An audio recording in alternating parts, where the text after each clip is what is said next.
Hi, everybody. I'm Grace Bubeck, and this is the Healing and Awakening Retreat. It's a session with Lisa Schumacher. Hi, Lisa. Hi. And hi to all of you who are in the session. Lisa is a disciple, I'm not sure I should call it like that, You can of call me a Gangaji. disciple. Sorry? You can call me a disciple, yes. Yes, okay. Well, she has the same teacher as myself, Gangaji. And Gangaji asked her to give satsang. So Gangaji hasn't asked very many people, actually, very few. So Lisa is in that line of teaching that goes back to Ramana Maharshi. And I'm very happy to do this session with you today, Lisa. You bring a beautiful fierceness to your satsang that I appreciate very much. So I'm going to hand over to Lisa. Interesting. But just wanted to say, for those of you who would be interested in joining the satsang and working with Lisa, I will post the link about halfway through the session on the web page with the links, so you can join us at that point. But for the first half of the session, we'll just be in conversation, Lisa and myself. So over to you, Lisa. Hello. I guess I'm not used to this, so excuse my bumbling a little bit. To talk about self-inquiry and healing, I can only really speak from my own experience. And to start with, many of you know my story, may already know my story of how I met Gangaji. And in the middle, I was actually in the middle of what I would call a crisis of healing. And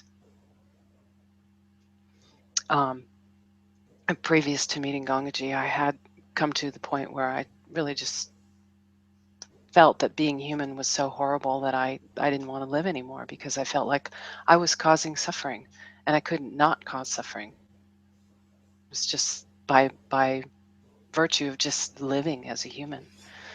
And Gangaji has, kind of referred to that as the big wounding, that we believe we are that, and it's painful. And many, in fact, probably most people come to this spiritual search looking for some kind of healing, some kind of end to their suffering. And a great teacher will throw you directly into that wound so that you can actually meet it. And in meeting it, you can recognize what is always here, regardless of whether the body or the mind or the emotions are healed. Body, mind, emotions can have healing. Healing can come, healing can go. Healing is part of something that is that comes and goes. Who we are is, there's a possibility of being open to what is ever present, regardless of the state of mind or body or circumstances. So what happened for me when I met Gangaji was my heart came open. I fell in love.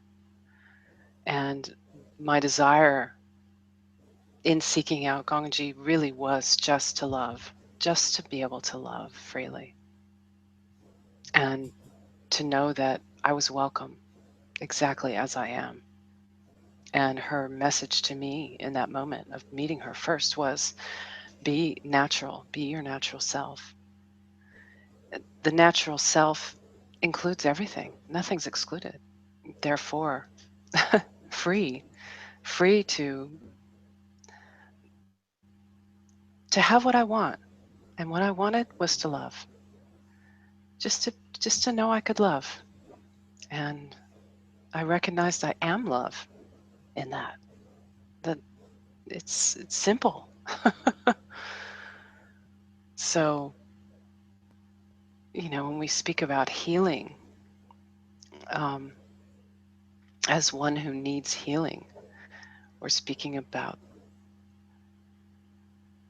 a sacred thing, really, because it did for me, lead me to satsang, led me to my master. We're also speaking about, when we're talking about the body, eventually and finally, the body can't be healed.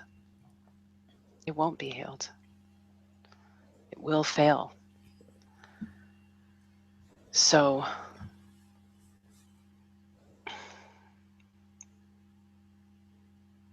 to actually be willing to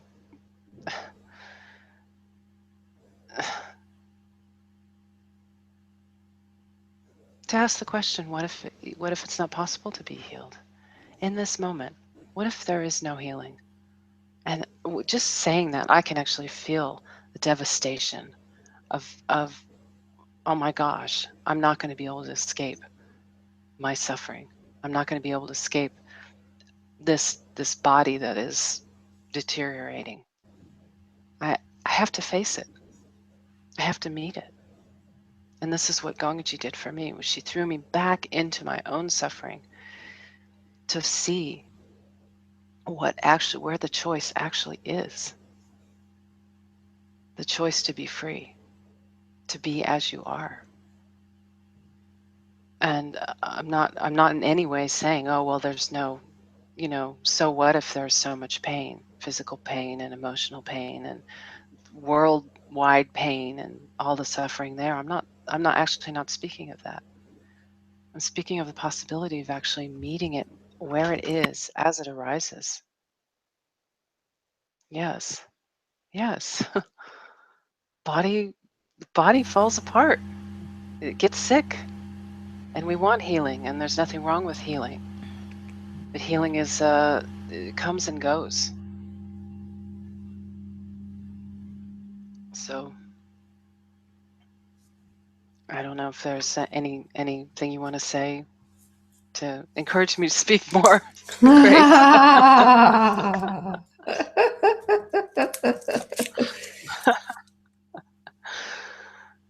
I'm just struck by this question. What if healing isn't possible? What if there's no healing? And really, I mean, it's a kind of drastic way of throwing us back to the experience of what is painful, what we're trying to get away from by looking for healing. And in my own experience, I mean,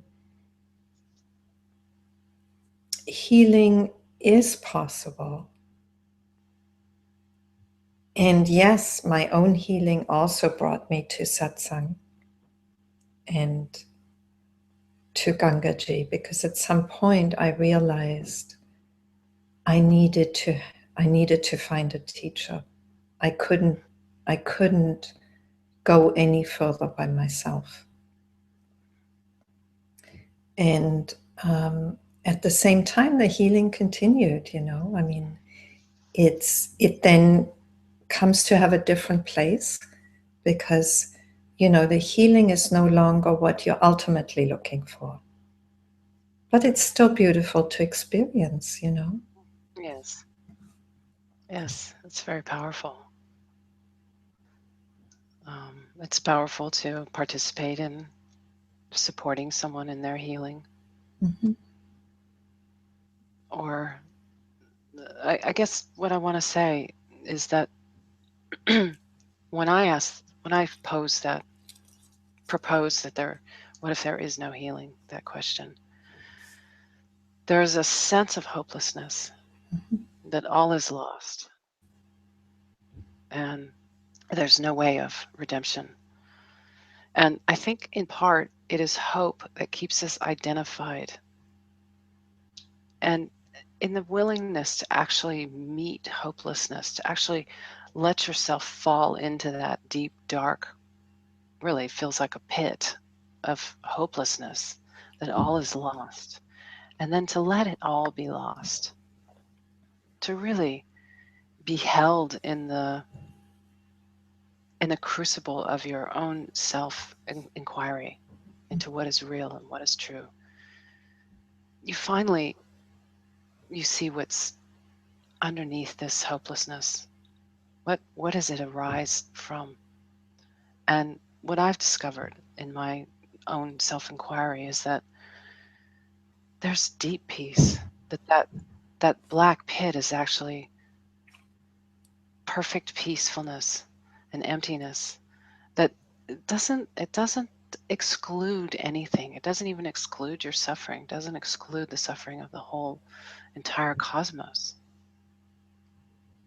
But it is your true nature. And in recognizing that, then that's what you embody.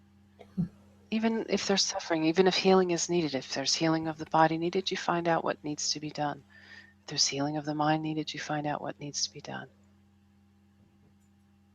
But it's not tied in with your identity.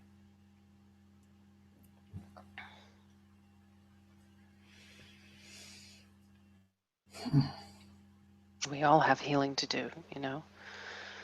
The body is ever needing, in my experience, always needing maintenance and upgrades and compassion and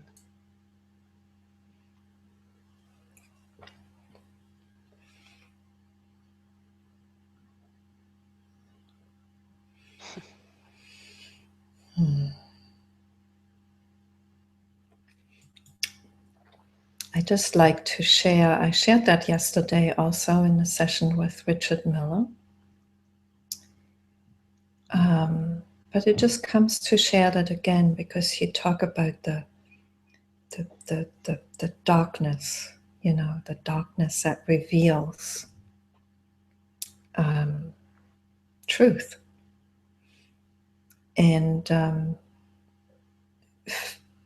my own experience of being in the midst of the darkest depression, and this was after I'd met Gangaji, so I knew that this was something calling me. I remember there was a moment when I was just willing to face it, just willing to experience it fully. And what it revealed to me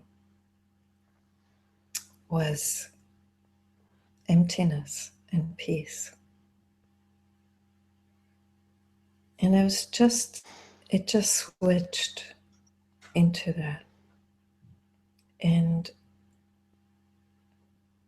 there was a realization that the emptiness of depression, you know, the seeming lifelessness of depression, actually was calling me into the emptiness that is full, the emptiness that is truth. And yes, all it took was a willingness to trust that experience instead of trying to fix it, trying to get help yes, with it, trying to, you know.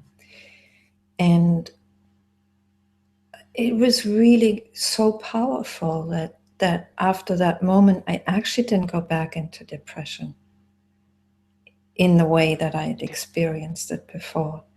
So, you know, to me, it was a moment of realization, but also actually a moment of healing. Because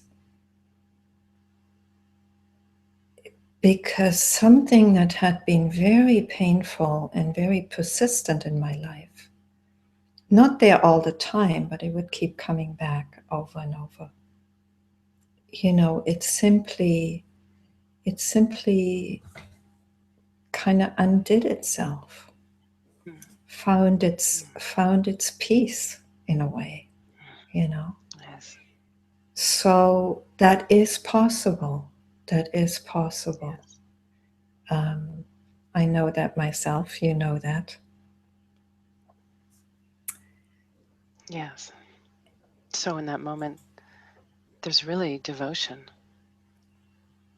It's not about finding healing. It's about just simply opening in this deep trust and devotion to what you, in a way, you called me a disciple earlier.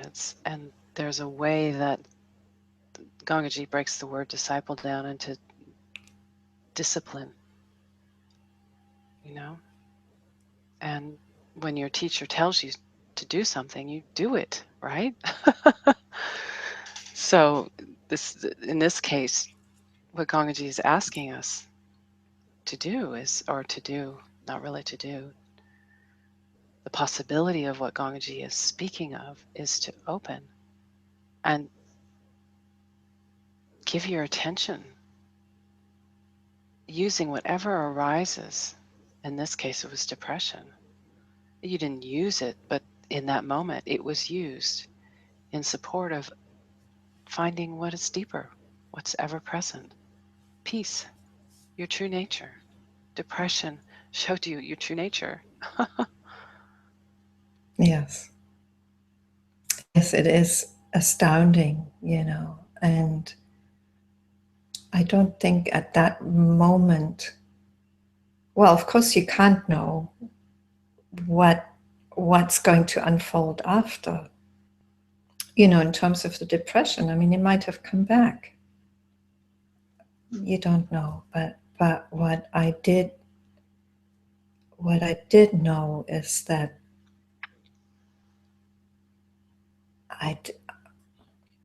it's like there was something deeper than the deepest suffering.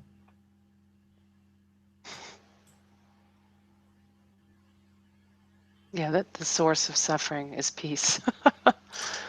Yes. Isn't that interesting?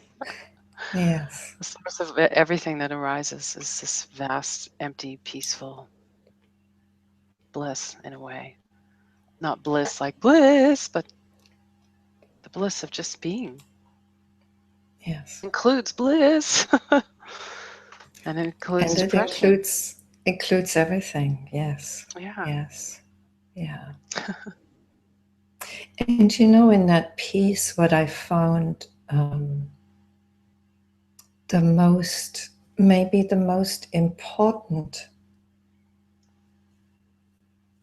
thing is not really a thing, but it's like there's peace with everything then, the whole gamut from peace to bliss and, happiness to suffering.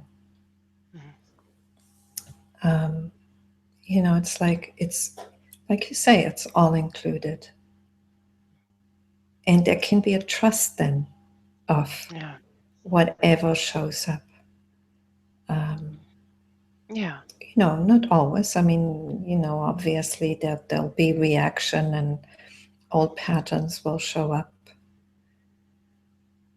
And there can be a willingness to be present to that, to open to that, and to discover over and over what's true. How wonderful to discover it over and over.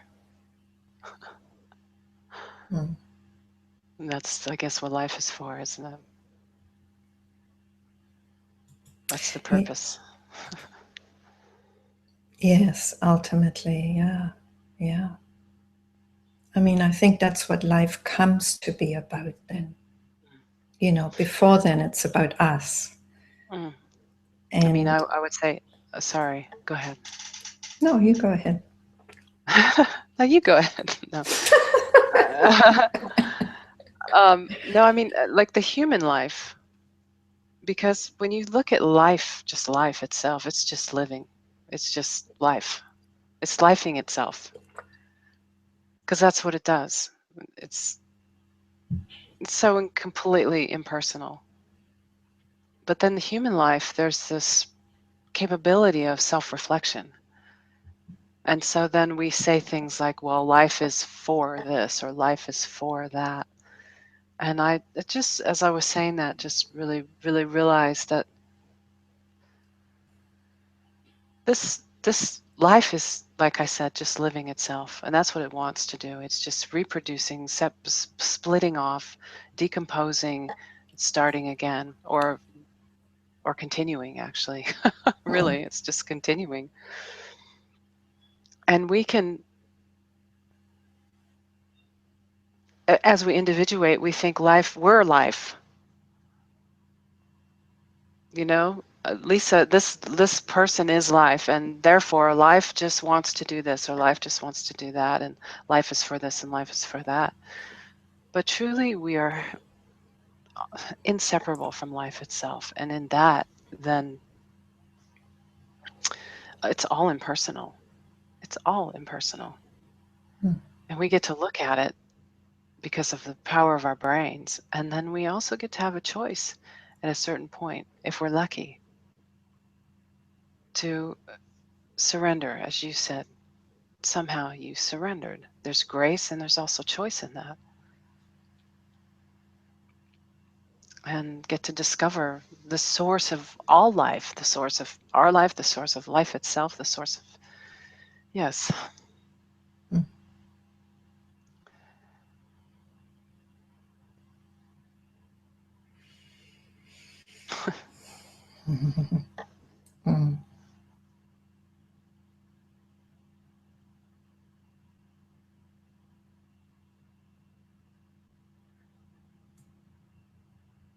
I don't always feel so eloquent when I'm trying to speak of these things. So it's so good to have a conversation, and we should, I mean, that's what I love about traveling around speaking with people, is to have these conversations so that we can more eloquent and more succinct in our speaking of what can't be spoken. It's just really impossible, but we all have a different flavor of speaking it, and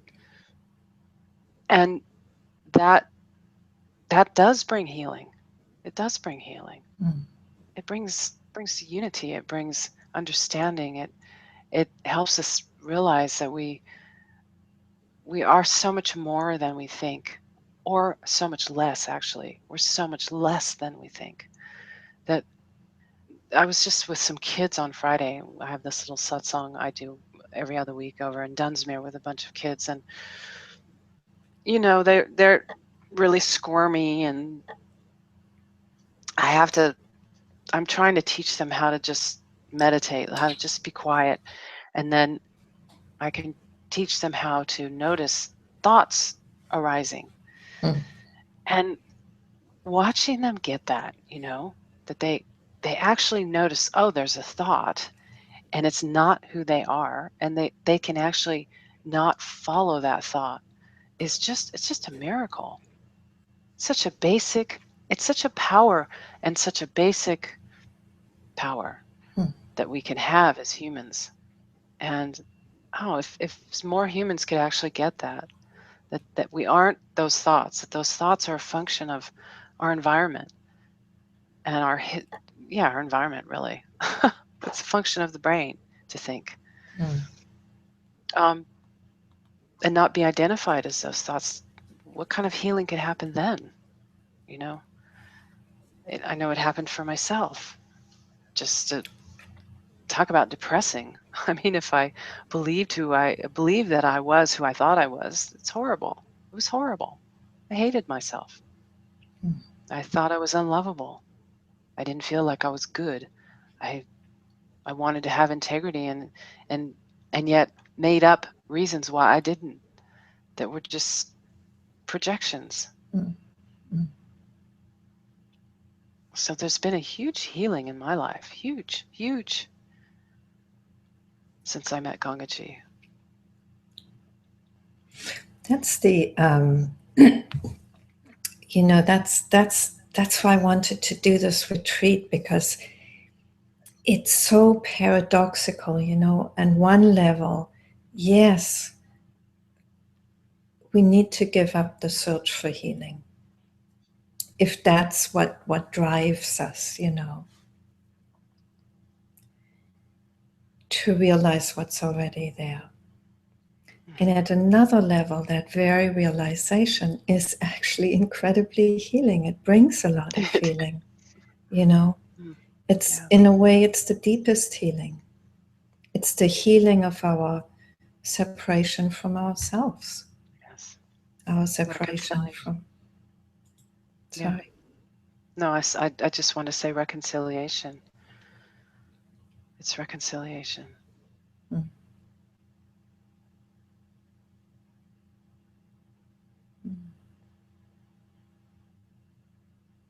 Yeah, when you realize you're not separate, there's not a separation between you and life itself and you and other. And even though there is this appearance of other, that we all have human being in common, and being is in common with all.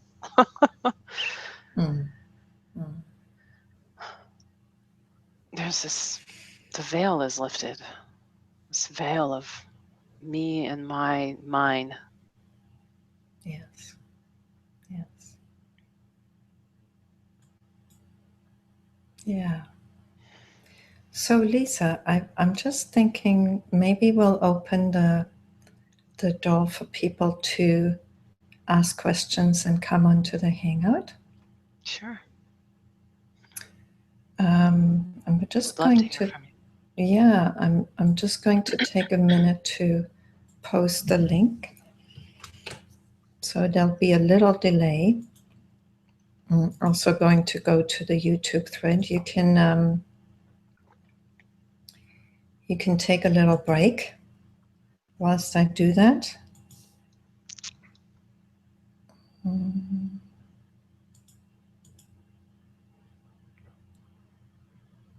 Oh dear.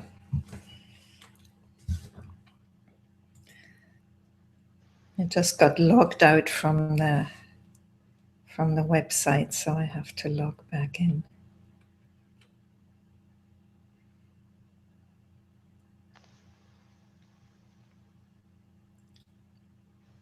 Okay, here we are.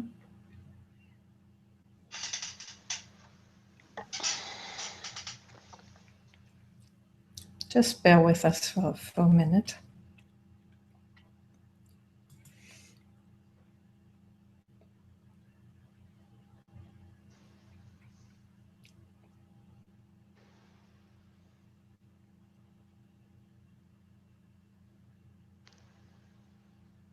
Okay. Here we go.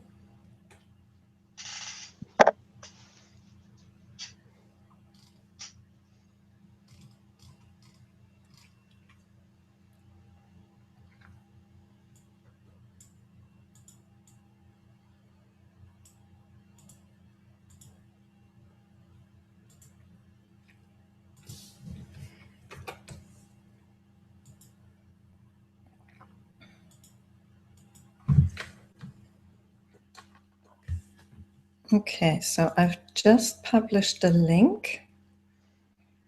I'm just going to check it's actually on the page. If you'd like to come in, just refresh the page and click on the link. And I'm also going to check on YouTube whether there's any questions there. So you can ask questions also on the YouTube comment thread.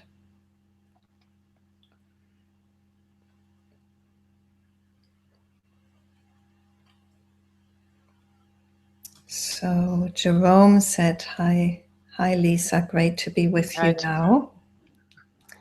Chevy Mine, good morning. Jerome says, so happy. Maria Namaste, Lisa. Keen to hear and see you. Thank you.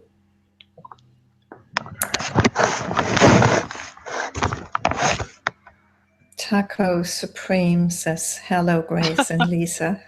I see someone on the screen. Mm-hmm. Hi. Hi. You showed up there. Hi, Lee. Hi, Grace. Hi, Lisa. Hi. Hello. Lee, did you want to ask a question to Lisa? I feel like this is my personal one-on-one day. This is amazing experience. Seems to be. Glad you're making such full use of it. Well, thank you for being here. What can I ask? Well, I would ask you this. It's my experience oftentimes that when I'm in meditation and I feel like I'm free, I'm just being aware, and then the mind inserts a comment because the mind is noticing what is happening and decides to make a statement, and I'm immediately become identified with being the thinker.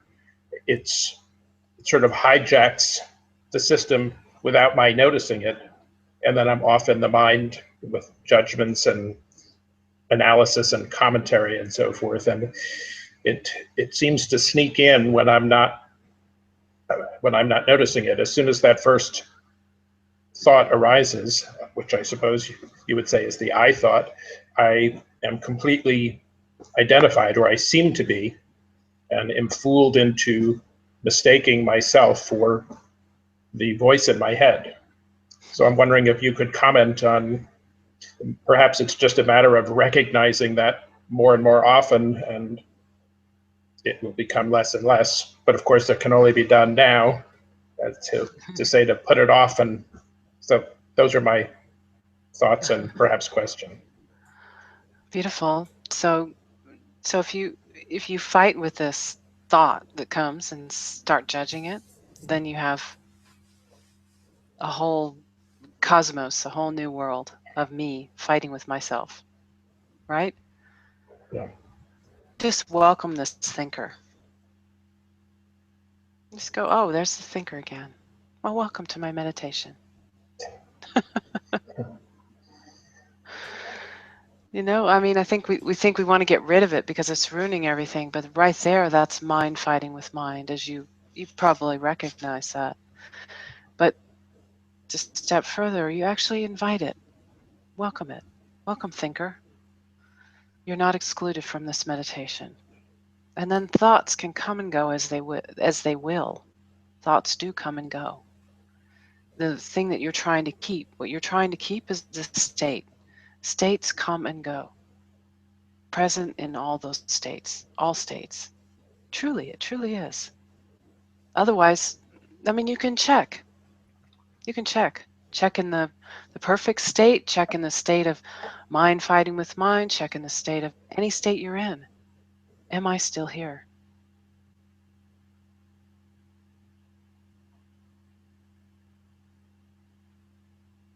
Fighting with it, that's where you can actually, you have a choice.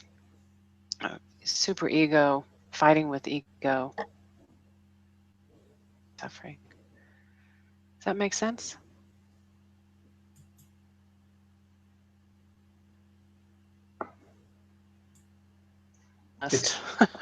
It's a matter of recognizing it as opposed to being caught up in it. So you get caught up in it, and when you, in the midst of being caught up with it, you notice, oh, I'm caught up with this again. Welcome. You don't pile more,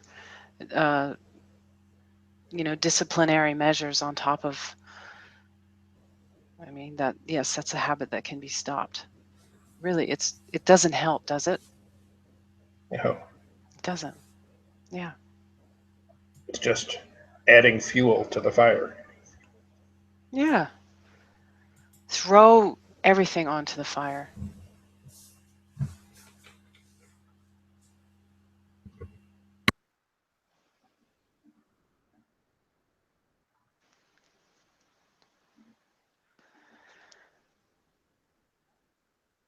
changed?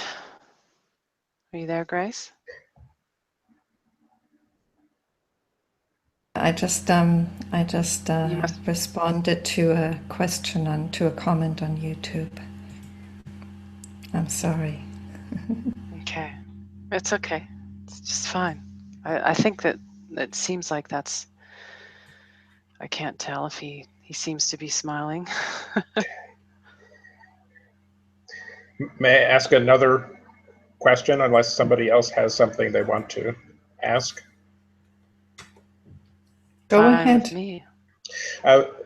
Lisa, you mentioned surrender, and I think you said that we have a choice. And it seems to me, I remember when I was first reading Ramana Maharshi and talking about surrender, which can be as effective as self-inquiry, my thought was, I can't surrender, that's too difficult. And then over time, even when I've, quote, tried to surrender, it seems like it's almost not a choice. It's almost that you get there when you realize the futility of not surrendering, of the mind continuing to try to get to where it can't get to. And but you suggested that surrender can be a choice, and I was wondering if you could expand on that. Well, really what I'm speaking about is that the one who is still searching, the one is still trying to find a way to do it. The one who is even observing yourself. The one who's what's the word I'm trying to say? Calibrating. Right? There's a calibration. Did I do it? How well did I do it? How can I do it again if I want to? All of that one, if that one surrenders, Gangaji says stop. If that one stops, and in this stopping, really stopping all effort to try and get anywhere, to get anything, you're faced with something. And in that right there's the moment of choice. You either move back into your seeking, or you actually face what is so. And in that right there's the moment of choice. You either move back into your. Oops, something weird happened. Jerome, I muted you. Could you please come off the YouTube watch page? Because it interferes, it creates a loop, a feedback loop. Okay, sorry, Lisa. Yeah, I don't know if I said enough, but really that's the one who surrenders. The one who wants to get anything, to go anywhere, to complete something. You surrender that one. In that surrender, I'm not saying it's a simple thing, but it may not be an easy thing, because what's discovered there is a deep despair. And that despair is ready to be met by you at any moment. And so you do actually make a conscious choice to meet that.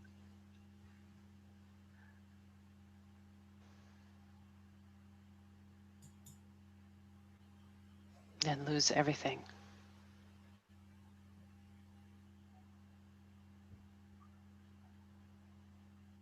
Looks like there's a few people who want to speak. You're welcome. You're welcome.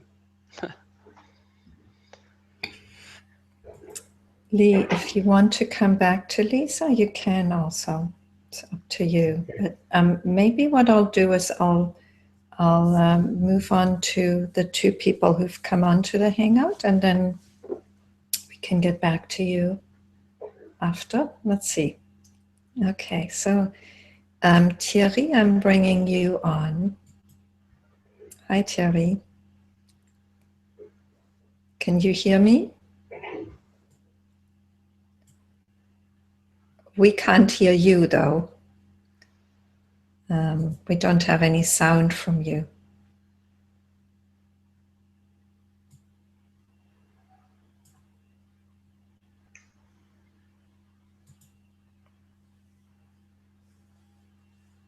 Okay, maybe check your sound. We'll move on to Jerome, and we'll try you again after. Okay, so Jerome. Yeah. Hi there. Hello. Yeah. Hello. Just want to express my gratitude to you to be here, and just I don't have so much to say and nothing to ask, and just I'm so happy to be in this field and to be in your presence, and it's so great, and so I'm so happy. Yeah, thank you. Presence is so beautiful, isn't it?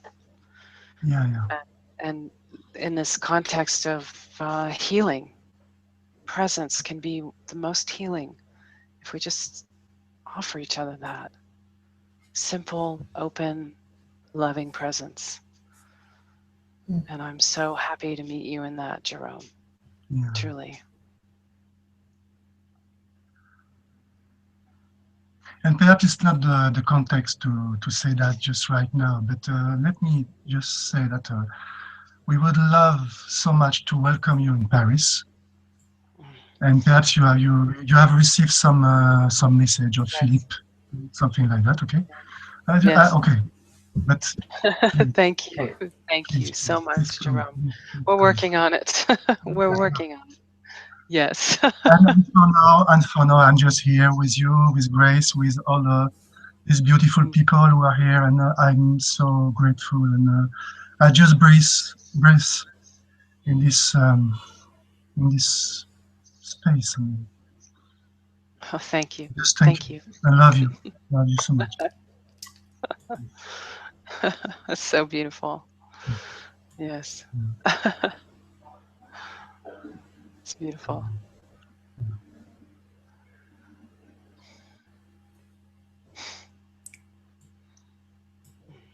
Yeah, thank you, Grace. I mean, really, what's more healing than that, really? Yeah.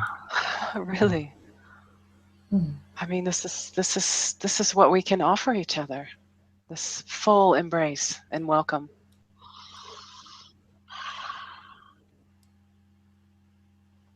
Yes, and what's so beautiful to receive from you, Jerome, is that total openness, that wide open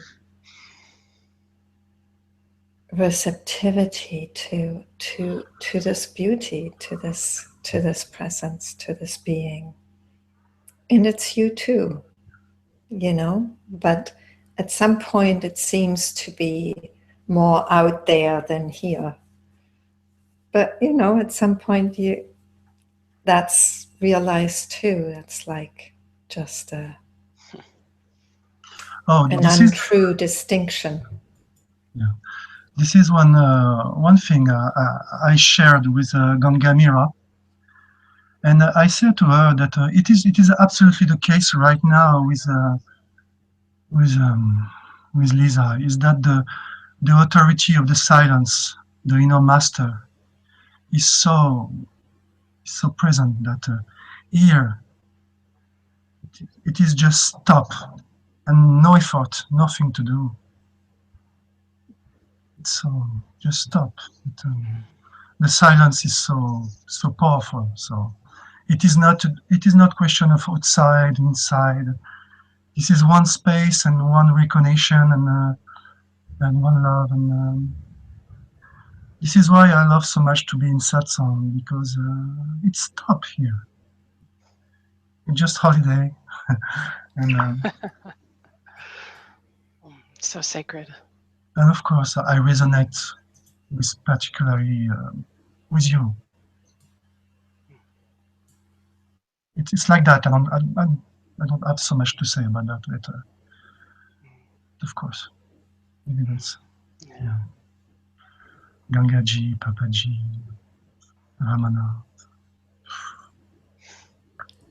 We are so blessed. Yes, we are. Yeah. All you have to do is bow, right? Just a deep bow, and then it's over. And then it begins. This blessed, sacred meeting.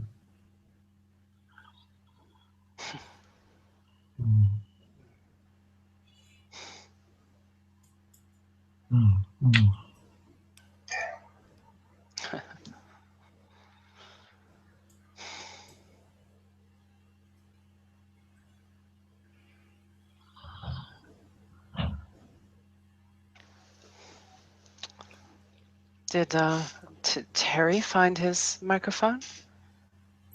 Thank you, Jerome. We'll switch to Thierry and see whether he's got his sound.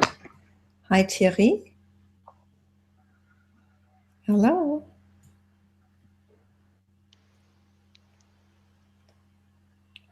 We just can't hear you. He hasn't said anything. I haven't heard him speak. Terry, are you there?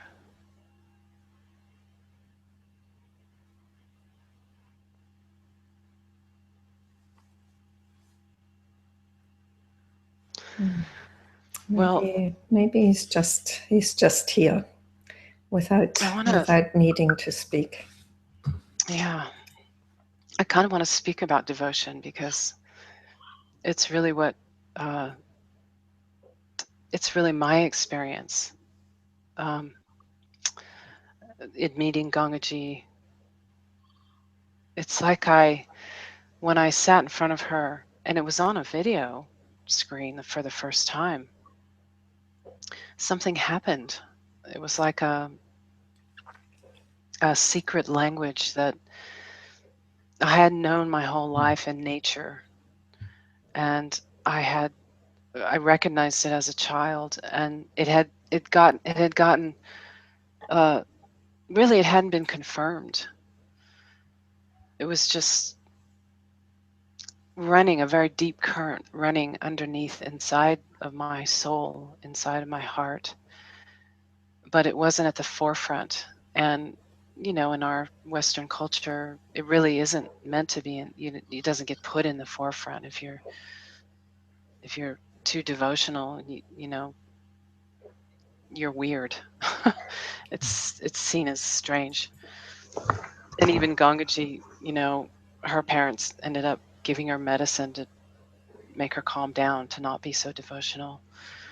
But when she said, "Be your natural self" to me, and I heard it not with my ears, but with the deepest heart of my heart, there was like this activation of love inside of me that had been laying dormant and had been misdirected in a search for a mate, search for happiness, search for a new experience so that I could feel good about myself. And when that got activated, it was like I was given permission just to be myself, finally, to just be myself, finally, regardless of whether it looked good or not, whether it was, strange or not. And the healing, I'm going to use that word because what the healing looked like for me after that was just this falling away of identity and old habits and self-hatred. And that was painful. It was not, because that was my identity. It was such like who I thought I was. And so I had to go through a series of, I want to say burnings. No, it's like this series of deaths of who I thought I was. Poor sweetie. Yes. And finally, until there was no more doubt. No more doubt left about who I thought I was. And she's devoted. She's devoted to Papaji. She had the same experience when he said stop. It's like this huge fire got lit and she was burned in it. And she even tells the story of one day crying on her pillow, and all of a sudden in the middle of this crying, of this old habit, after having met Papaji and awakened this last old habit of continuing to suffer in the midst of this horrible sobbing and despair, she saw what she was doing and found the bliss of being. So it is in the lineage. Ramana found the mountain Arunachala and never left. And it is a great healing. We all have our stories of that, of being found,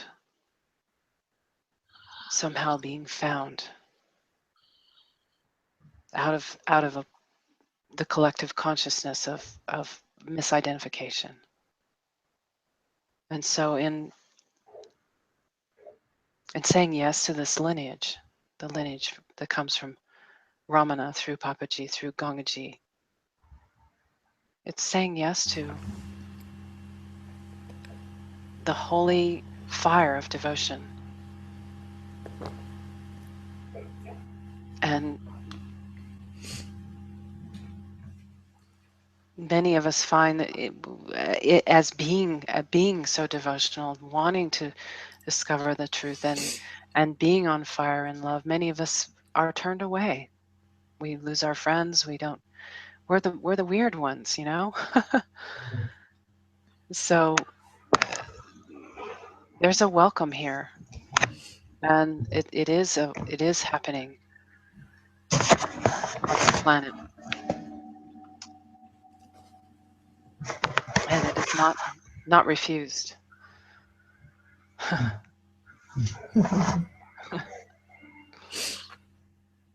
I just want to add to this. Speaking of devotion, it's true, it's so uncool, isn't it? And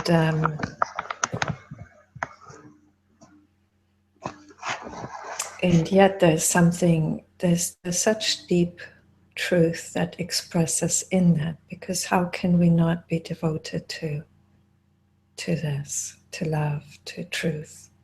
Well, we can be devoted to football.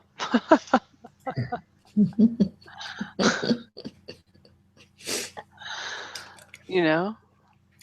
Yes, I'm speaking of entertainment, you know? devotion. Yes. I mean, some people come to the satsang meetings to be entertained, you know? Because that's how our brains are wired, you know? We want to get a new experience, and once we've had that experience and it's passed, we want to get it back, or we want to find another new experience. It's to actually be truly and authentically devoted to, I don't even want to say devoted to be still. To be still is to give up everything. Everything.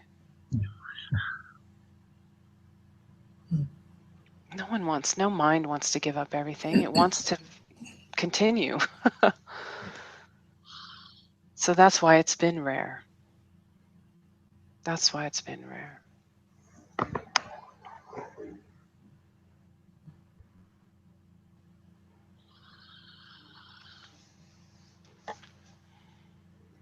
Yes, and I recognize you are speaking of sacred devotion. Absolutely. Truly. It is sacred. Yeah. And it's doesn't belong to anyone, you know. No, I was just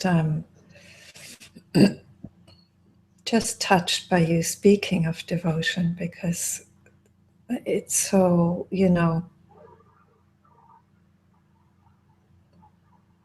and I realize that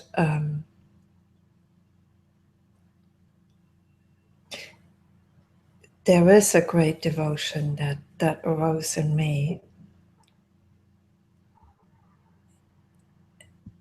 and I'm maybe not fully fully in that. You know, that I can see there's an old kind of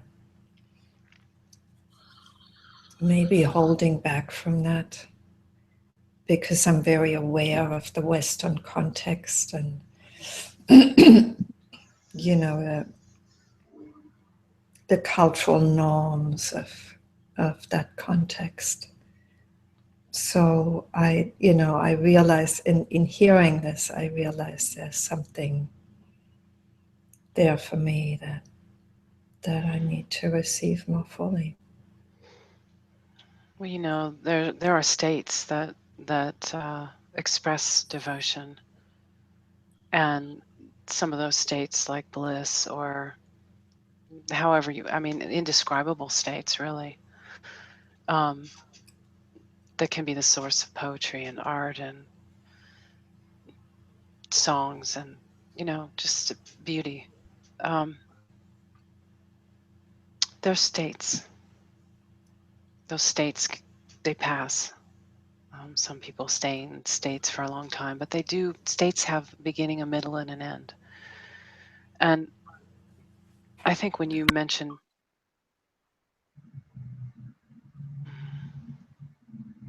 sacred devotion, perhaps what you're speaking of, poor sweetie, perhaps what you're speaking of is... Just to say, Lisa's commenting on my coughing, which I'm screening from you guys by muting myself.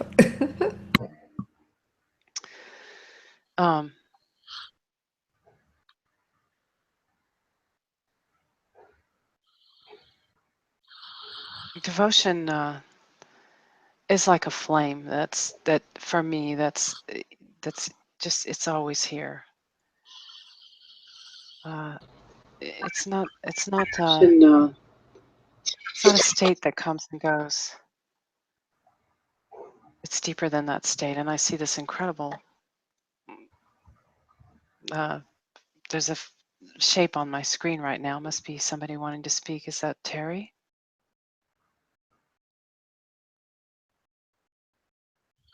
Do you see that? I think you're still muted, Grace. Okay, Thierry, can you go off your YouTube watch page because your sound is on now? Thank you.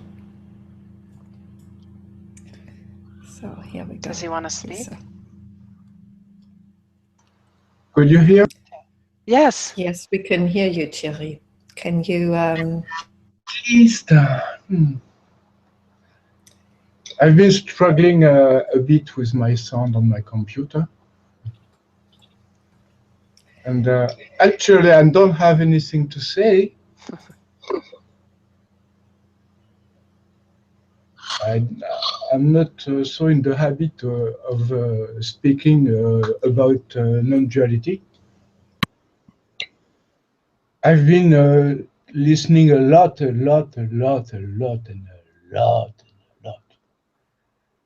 And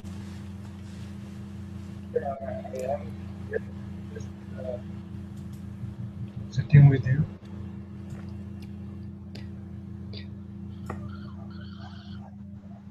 Thierry, we're losing you.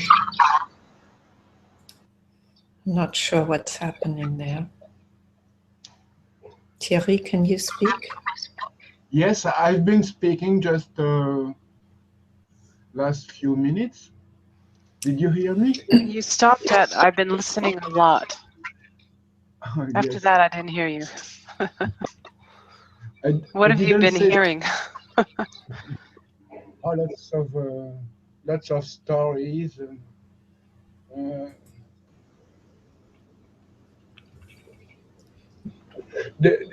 Those few last years, say 4 or 5 years,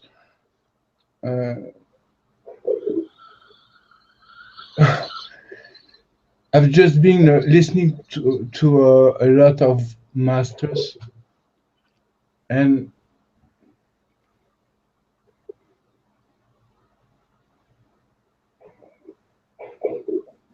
something has happened and not happened at the same time. I don't know. And I'm so happy now. I'm so sensible. I've never been so acute. And yet there is also this endless voice in my head, which is very fine, very, very sweet and attentive, vigilant.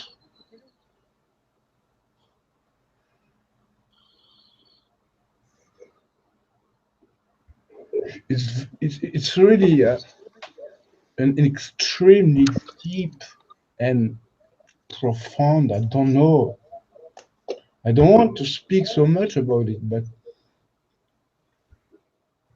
What do you want? it's shut. I don't want anything. You don't want anything. I don't want. What do I want? I try to ask the question in my mind to feel the profundity of your question.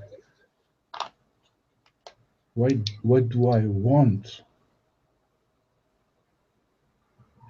Mostly, I think I want the same thing I was wanting. I was wanting a few years ago, but I don't mind anymore. I don't mind. There's still this voice in my head, but it can speak. There is absolutely no problem with it. What do you want? Yet there's, what do I want? Maybe to be absolutely finished with everything. Yes. And let's just say, in this moment, it's all finished right now. Yeah, it's cool.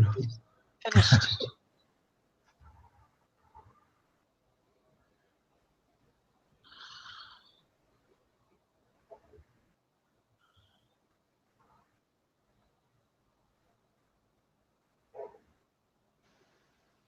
You see, maybe what I want is to think about it, to think about nothingness. Well, if you want to think about nothingness, then I don't you feel will have thoughts. yeah, I have to have thought to speak about it. But, it's not coming. I don't mind. I told you it was something I want, but I don't really want it. No, you have to want to be finished more than anything, even more than any thought of that, any thought of being finished. Because who you are is already finished. Mm. Who you are is complete. And thoughts doesn't matter. Thoughts don't matter. It's just if you choose to want that and you follow your thoughts, then you can create an idea of yourself as finished. But ideas are they're very crumbly. They don't stand up under.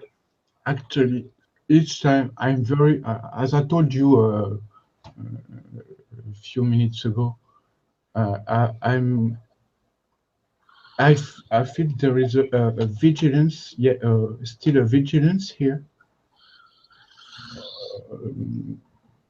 regarding my thoughts. And I say my thoughts. Each time I catch them, and every time, I'm always looking at it. And each time the question arises, what is it that think? What is it that is here? What is it all about? What's in your heart? What's in my heart? Yes. If And you just take your attention, always I try your attention on right in here. Just put your attention there. What if your mind and all your thoughts and even your attention surrenders inside into your heart? So that your attention is then directly there. What's in your heart, Thierry? so much contentment. Yes, that's right. It's really full of. How big is it? It's not big. How endless is it? I don't know. That's good. So give your mind this task. Give your mind the task of finding how endless this contentment is. Because really, that's who you are. How endless. How big, how wide, how endless, how inclusive. it's incredible. Yes, that's who you are. Beautiful. This is what the mind wants. It wants to surrender to its master. Yeah. It's so full, so Yes. empty at the same time. So, and yet, So just there is this body is here, is doing his things, and mostly hardly nothing. And yet, working years and yeah, so whatever has to be done is done. so you just bring your attention right back to this inside of your heart, the heart of your heart.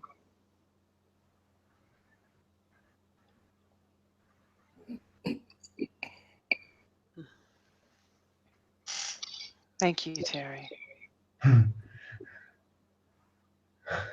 So beautiful. Merci. De rien. Merci. Merci.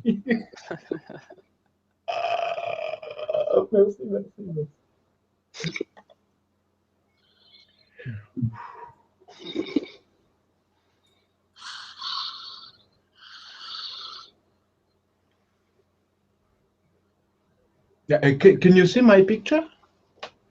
Can you see my my video, me in video? Okay, because I see just the logo. Oh, I just see your logo. That's right. You see my logo. Okay. But I saw your picture We earlier. see a beautiful snowflake, Thierry. Yes, this snowflakes is far more beautiful than the face of the body you used to see her. I can see you. I don't need my eyes for that. I know that. I feel that. Yes. Thank you, Lisa.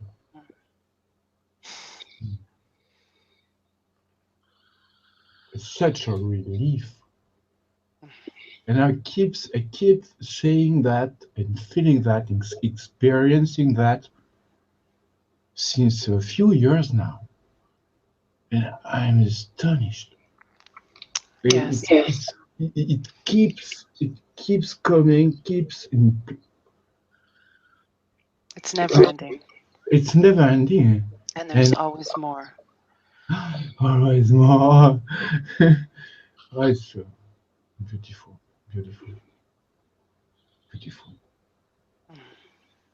Mm.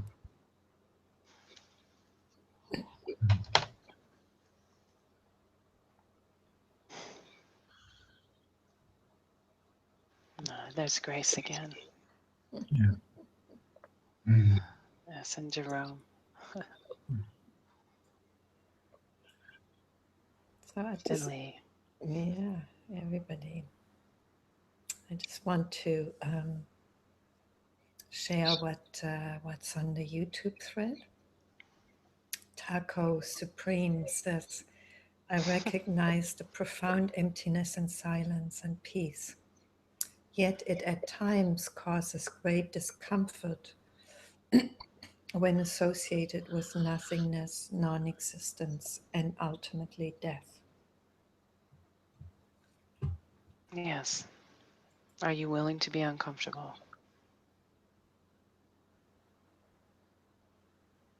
If you're willing to be uncomfortable, you can see through this discomfort to the source of your being. This discomfort can be welcome.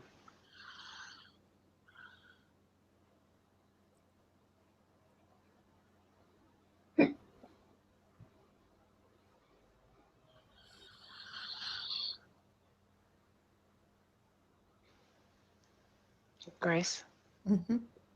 is there a way to mute the other, like the mics of the, Yes, I'm sorry. I can do that. Yes. Hold on. so that I can, Yes. okay, thank you. Yeah. Oh, that's great. Thank you That's for great. reminding me. Mm-hmm.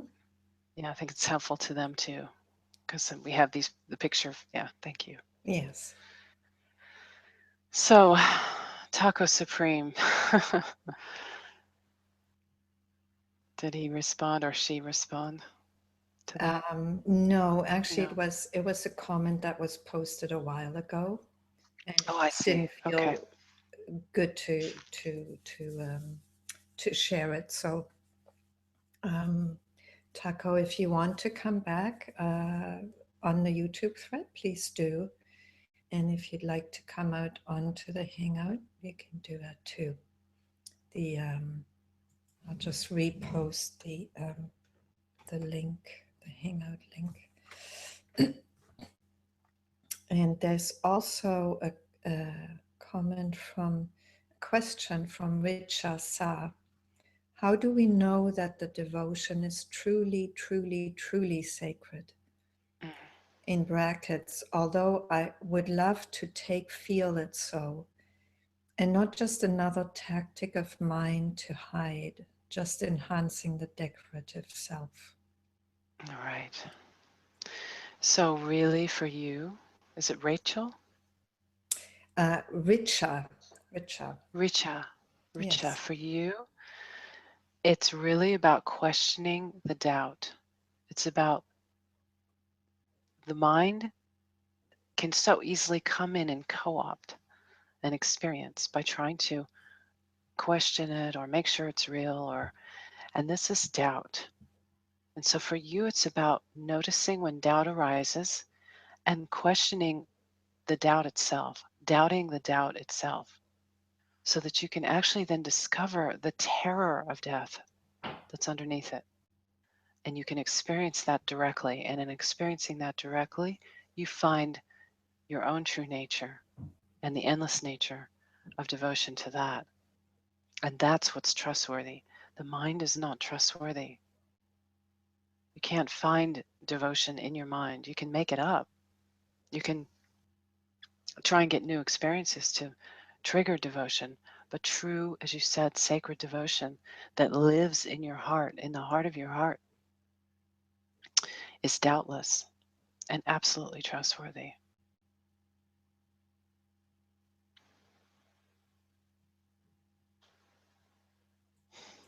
Mm-hmm.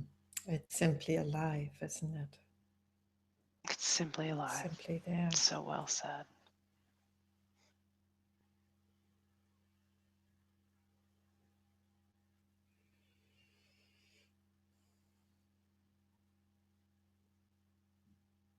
Yeah, we don't need to chase it. We don't need to analyze it. Those are all activities of mind. So you start to be able to discern between what's mind and what's actually a true experience of yourself. Then when mind comes along and says, oh, well, I don't know if that's a little bit scary, or I don't get that, or it's not like theirs. You recognize that is mind, that is the function of mind, to compare and question and doubt and categorize and try and get a better one, or get rid of an old one and find a new one, something like that.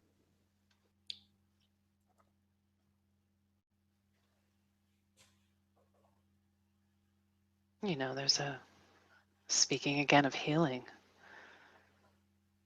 when we keep doing the same thing over and over again, trying to get different results, that's a kind of insanity. And in this willingness to actually meet what's arising, in this case, it's a doubt. In this case, it's a doubt, which is covering the fear of death. If you continue to follow the doubt, you get the same results, which is just more doubt and more mind, and that's putting your trust in what's not trustworthy. But in questioning the doubt, you actually start to call the mind on its stuff. You say, wait a minute, it's mind using mind to surrender to the source. And then you discover what's trustworthy, and then your mind is used in service of that.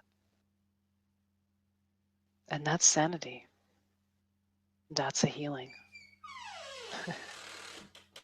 And there's a little ghost coming in the room.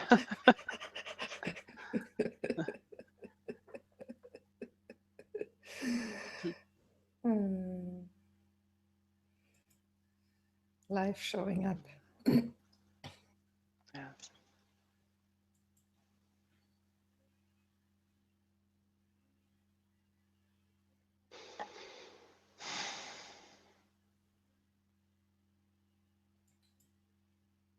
Lisa, there's Taco that came back on the YouTube thread. Richa says, wow, thanks, Lisa. And Taco says, discomfort can be painful, and I feel running away from it at times. Yes, that's very true. Discomfort can be painful, and we do run away. But at any moment, you can stop.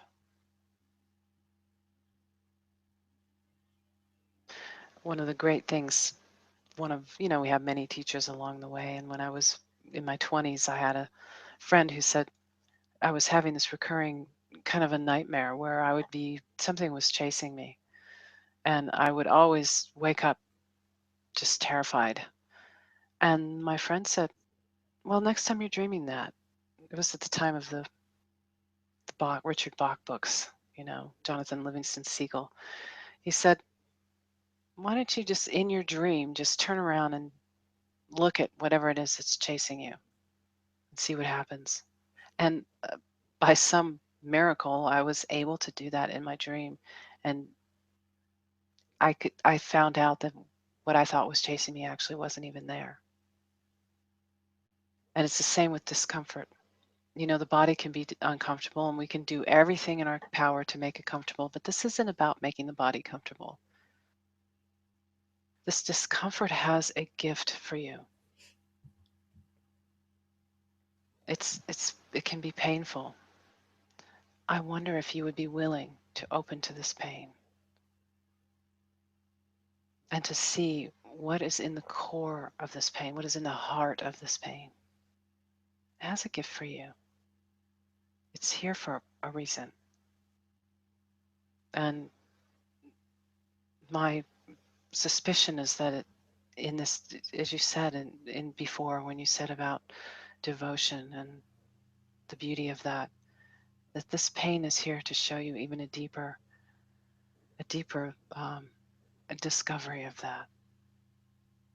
It's here in support of your discovery of that.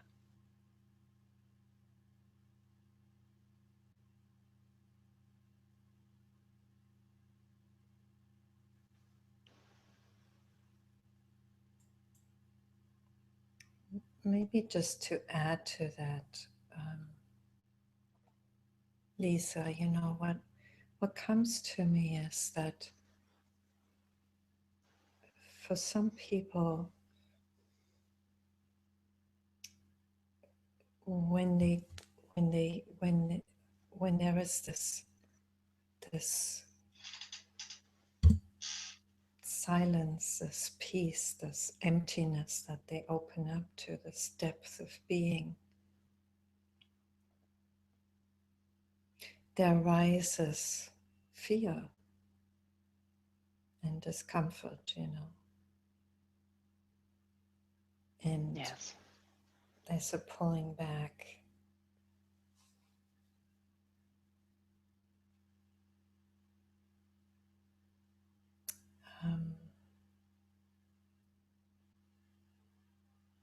It's like how is it possible?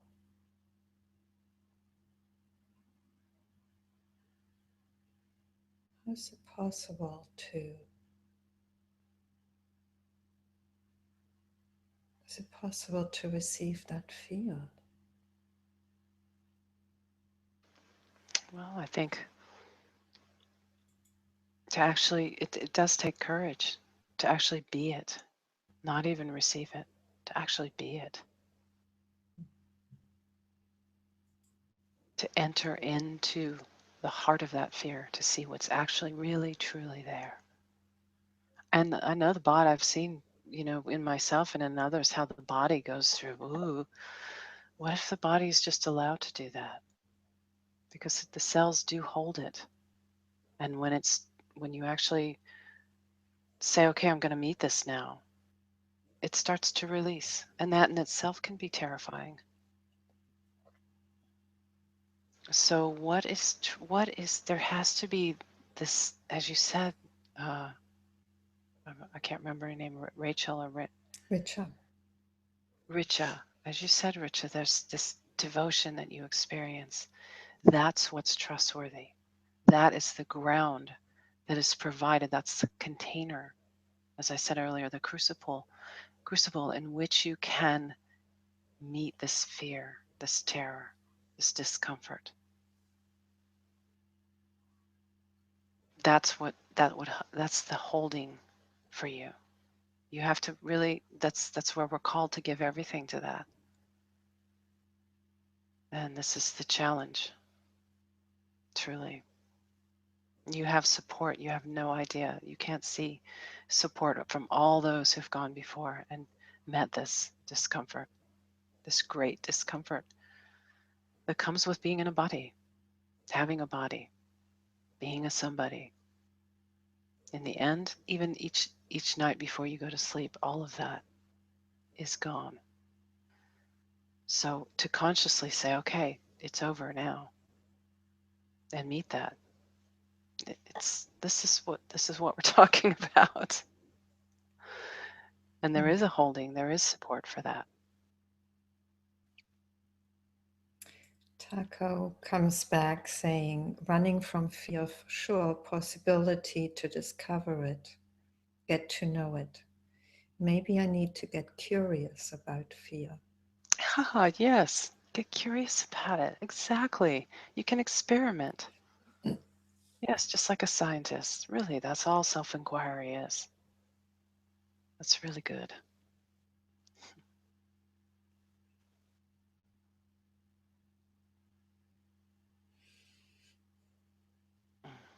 Thank you.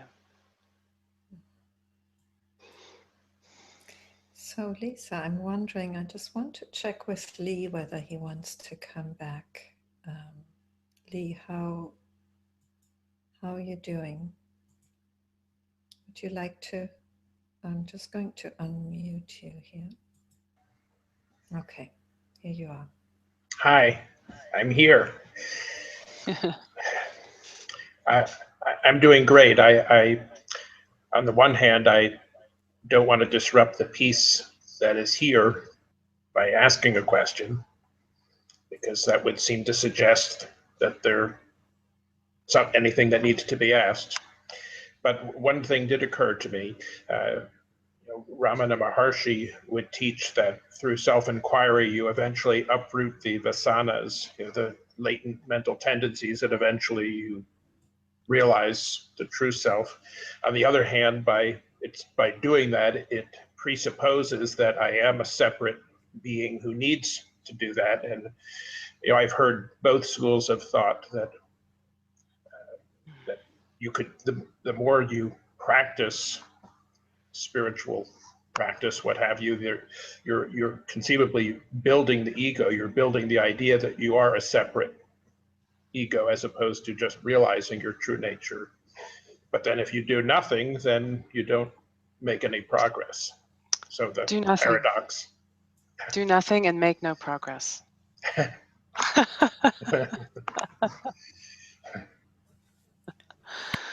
Ramana also said that. Do nothing. do nothing. This studying, you've had enough studying. I'm just saying, enough's enough.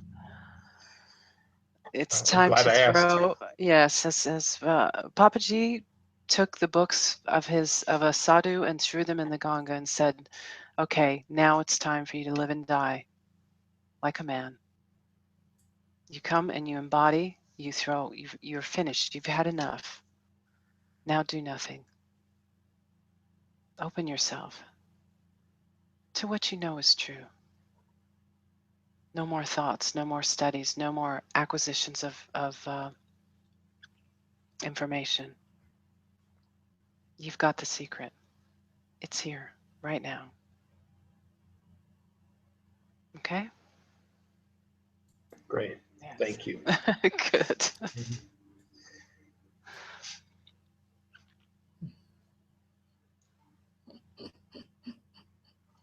Grace. Sometimes it helps just to be reminded. Yes. Reminded. No more reminding. Unminding. Yes.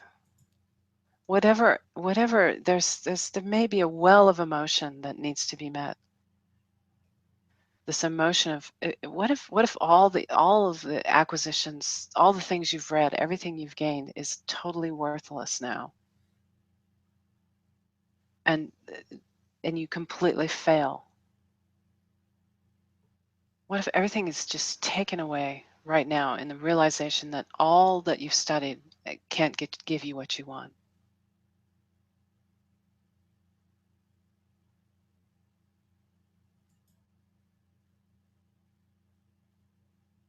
Are you willing to really just be nothing? Not somebody who's nothing. To lose everything.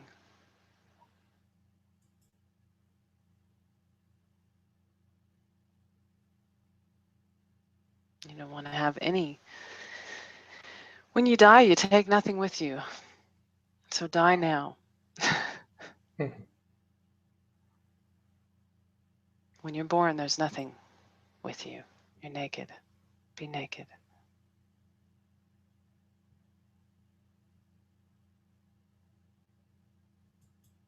Okay? Great, thank you.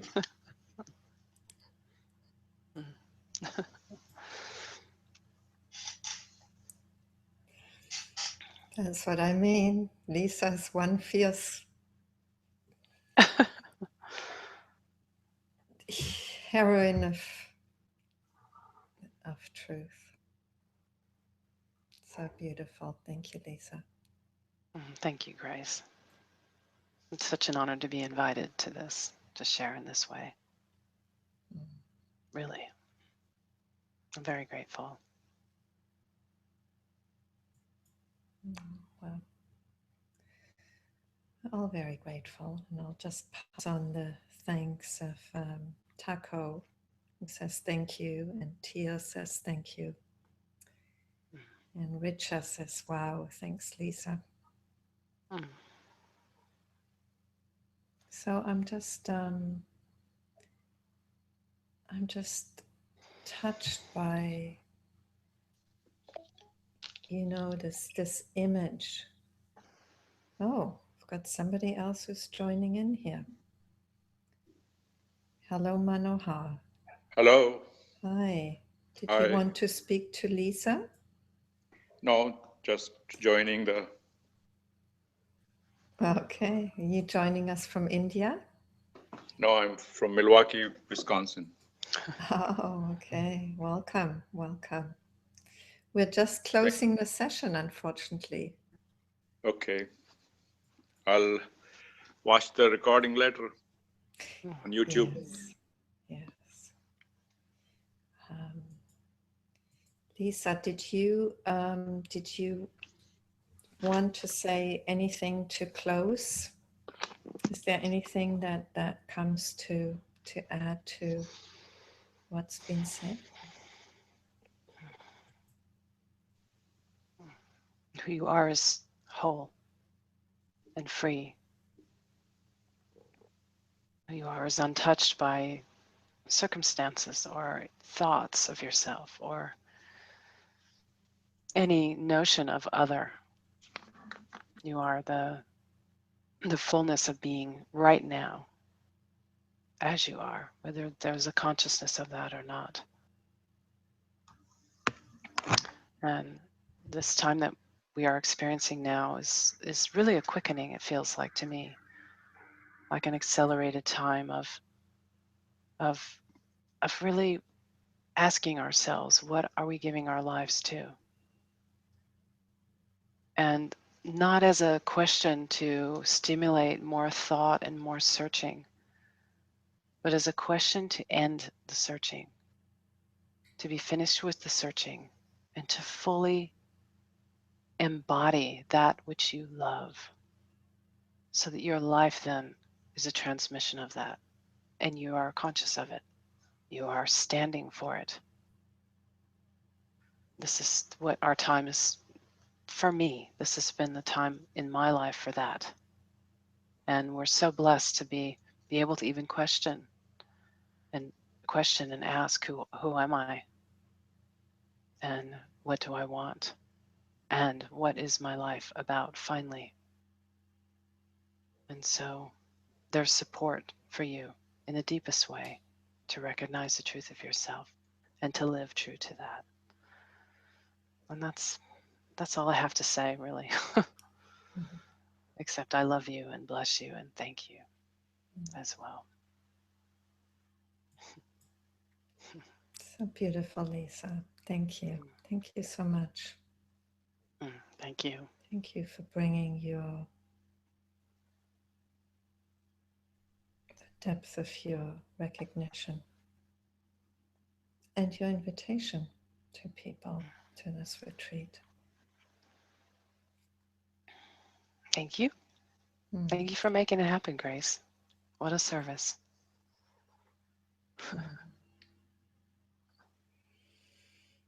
Well, I guess that's part of my devotion. Yes. Yes. Yeah. So thank you to everybody for being with us. Chevy says, thank you, Lisa and Grace. Taco says, beautiful. So thank you to all of you. And thank you. We'll see you back in about 1.5 hours' time for the session with Jon Prendergast. Till then, goodbye. Namaste. Namaste.